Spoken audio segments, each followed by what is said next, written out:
Hello dear student, आज हम लोग सीखेंगे प्रथम n प्राकृतिक संख्याओं का योग कैसे निकाला जाता है। यानी कि 1 से लेकर अगर 100 तक की गिनती दी है या 1000 तक की गिनती दी है तो आप उसके योग को कैसे निकालेंगे।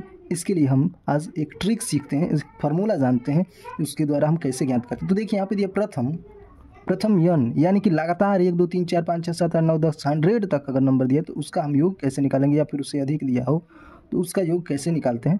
इस फार्मूले का हम प्रयोग कर लेते हैं, इस फार्मूले का प्रयोग करते हैं। तो n प्राकृतिक संख्याओं का योग निकालने के लिए हम फार्मूला यूज करते हैं n into n plus 1/2, n into n plus 1/2। इस फार्मूला के आधार पे हम 1 से लेकर 100 तक, 1000 तक, 2000 तक की प्राकृतिक संख्याओं का योग क्या करते हैं, निकालते हैं।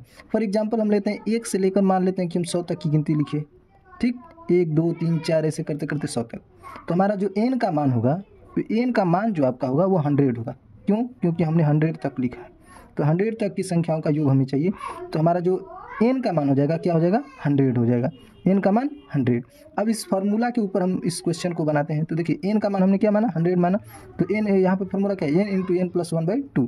तो n की जगह पे 100 माना है, तो n की जगह पे 100, उसके बाद इंटू 100 प्लस 1/2। अब इसको हम कटाते हैं तो ये 50 बार में हमारा क्या होगा, कैंसिल हो जाता है। तो 50 इंटू, इसको जोड़ देंगे, 100 प्लस 1 101 इंटू 50 हो जाएगा। अब इसका मल्टीप्लाई करते हैं तो आपका कितना, 50 यानी कि 5050 आपका ये आंसर आ जाता है। आप इस फार्मूला के आधार पे 1 से लेकर 100 तक, 1000 तक, 2000 तक की प्राकृतिक संख्याओं का योग निकाल सकते हैं। वो लगातार प्राकृतिक संख्याओं का योग, यानी कि 1 से शुरू किए, 1000 तक लिखे, 2000 तक लिखे। तो आपको वीडियो कैसा लगा? अगर अच्छा लगा तो सब्सक्राइब करें और कमेंट करके हमें ज़रूर बताएं। धन्यवाद।